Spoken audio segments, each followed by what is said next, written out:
Well, Chuck, what we have been seeing happening for several months now is Republicans uniting behind our campaign. Now, you're right. You're focusing on the last week. The last week, Donald Trump won his home state of New York, and he won the adjoining states in the Northeast. And the media reacted with heart palpitations at what a wonderful, wonderful, decisive moment it was for Donald. But as you know well, in the 3 weeks that preceded New York, 5 states voted: Utah, North Dakota, Wisconsin, Colorado, Wyoming. A total of 1.3 million people voted in those 5 states, and we won landslides 5 states in a row. In fact, I won more Republican votes in Wisconsin than Donald Trump did in New York, although that somehow hasn't been reported an awful lot. If you don't win Indiana, do you get out of the race? Indiana is an important state. We are competing hard. We're barnstorming the state. We're on a bus tour, Heidi and I and the girls and Carly, and we're seeing great support in Indiana. And I will say this, Indiana has a chance to choose. Do we want to support a campaign that is based on yelling and screaming and cursing and insults? Or do we want to unify behind a positive, optimistic, forward-looking conservative campaign based on real policy solutions to the problems? So if Indiana rejects you, if they're rejecting that argument, are they not? Well, I don't believe so. I think the support we're seeing is surging. There's a reason Governor Mike Pence offered his support. He's hearing from Hoosiers across the state that don't want a campaign that is based on yelling and bullying. All right, I want to go to your struggles in uniting the party around you. In fact, this is what your now running mate. Tell me what you really think, Chuck. No, it's not about me. I'm just asking about your struggles here, getting the party to rally around you. Here's your running mate. Here's what your running mate said about you when she was running for president. Take a listen. There's no honor in charging a hill that you know you can't take, only casualties. Although Ted Cruz maybe got name recognition and money along the way. I find it odd that Senator Ted Cruz did not renounce his dual Canadian citizenship until 2014, when it became clear he was running for president. Ted Cruz is just like any other politician. He says one thing in Manhattan, he says another thing in Iowa, he says whatever he needs to say to get elected, and then he's going to do as he pleases. Which Carly Fiorina should we believe? Well, I'll tell you, Chuck, listen, when you have a competitive primary, people play hard, they play vigorous, and so she was competing and trying to win, and that's what people do in the course of a primary. I'll tell you how the choice of Carly came about. It was a little over 7 weeks ago that she publicly endorsed me. And she did that after coming to the conclusion. She voted for me in Virginia first. Long after she dropped out, she came to the conclusion I was the strongest candidate. And after she endorsed, Carly went on the road with me. Heidi and I have spent a lot of time with Carly campaigning, getting to know each other firsthand.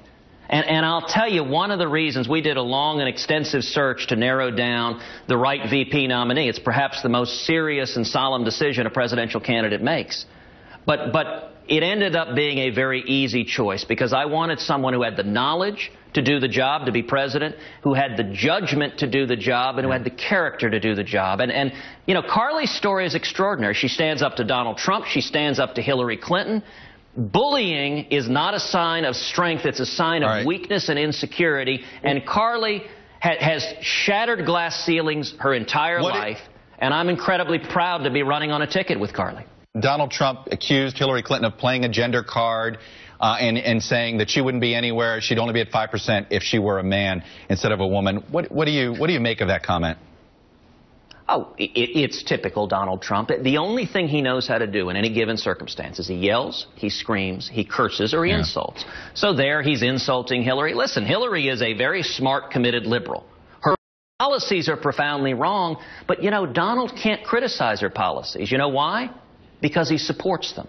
Donald and Hillary, they're flip sides of the same coin. They've both gotten rich exploiting Washington, exploiting government power. So Donald can't criticize Hillary Clinton on Planned Parenthood because he agrees with her. They both say it's terrific and it should keep taxpayer funding. I got to ask you about, I know you've heard them before, but I got to play them for the viewer, the John Boehner comments that he made earlier this week. Here they are, and I'll get you to react on the other side. How about Ted Cruz? Lucifer in the flesh. I'm saying Democrat friends, I'm Republican friends, I get along with almost everybody. But I've never worked with a more miserable son of a bitch. The fact is, you cannot seem to get the party to truly rally around you. If anything, the party is now seeming to be accepting the premise that Trump is going to be the nominee.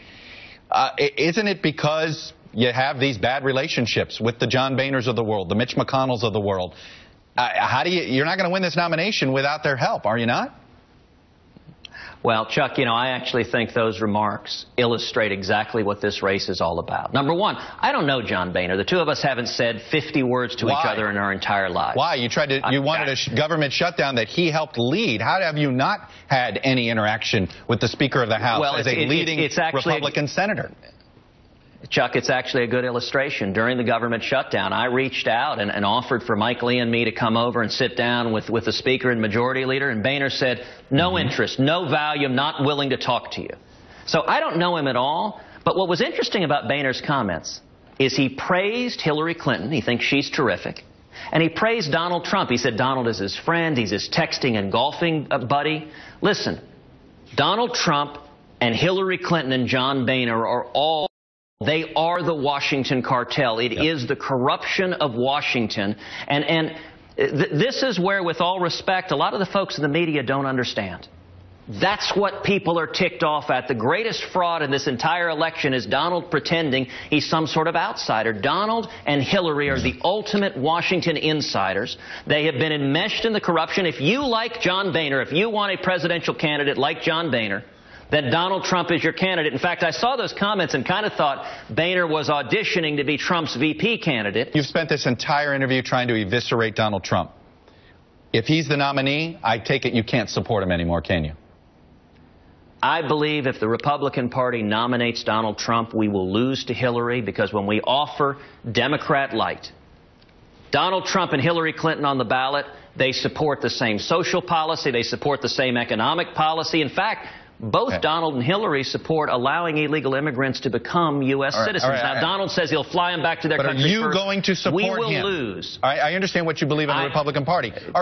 Can you support him? Can you tell your delegates, Chuck, lay down your arms and support Donald Trump? Well, you may not. Chuck, you realize that.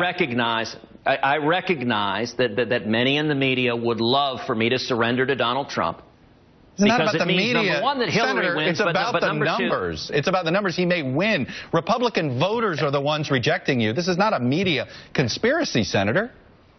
Well, actually, with all due respect, the media has given $2 billion of free advertising to Donald. Let me ask you a question, for example. How much money did the networks make on every one of the Republican debates?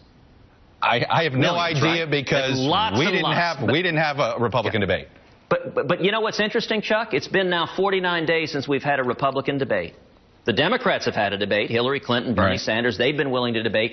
Donald can't answer questions about his foreign policy. He can't answer questions about how you bring jobs back to this country. Why can't you answer the question of whether you can support Donald Trump or not? You can't answer that question. Why won't you answer that question straightforward, black and white? Chuck, let me finish this point I'm making. Even though the media stands to make millions of dollars off of a debate, you hear radio silence from the media about no debates. They're giving up millions of dollars, and the reason is your network's executives are partisan Democrats. Why doesn't every TV station... You don't get to just say that. Wait a minute. You don't get to just say that. It's just not true, but go ahead. You just you're broad brushing here, and this is exactly what people hate about the media and politics, broad brushes, right?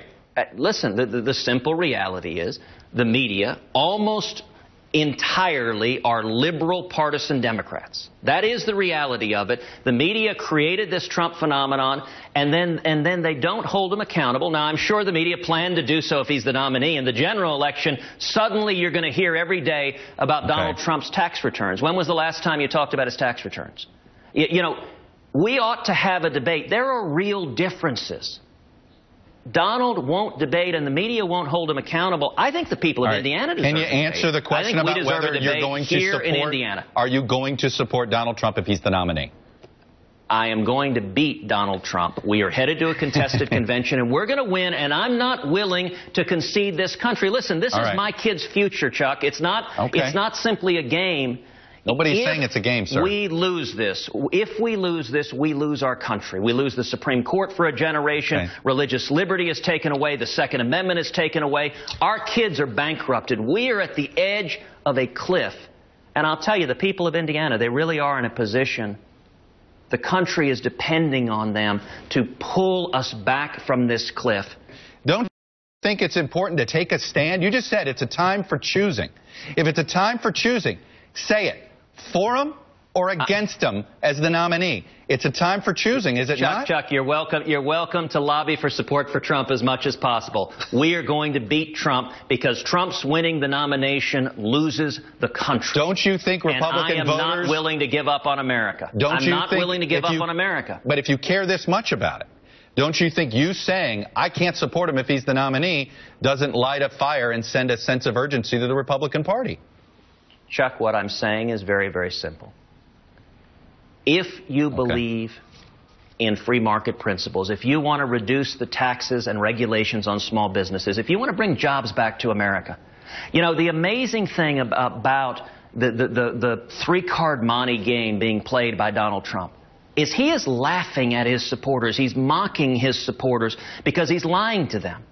You know, he tries to pretend he is a supporter of the working man and woman. He's the only person in this race who's had $1 million court judgment against him for hiring illegal aliens. He's the only person in this race who right now is hiring hundreds of foreign workers instead of Americans. And on trade, he pretends to support American fair trade. Donald Trump, the ties he sells, the shirts he sells, the suits he sells are manufactured in Mexico and China. He doesn't intend to change it.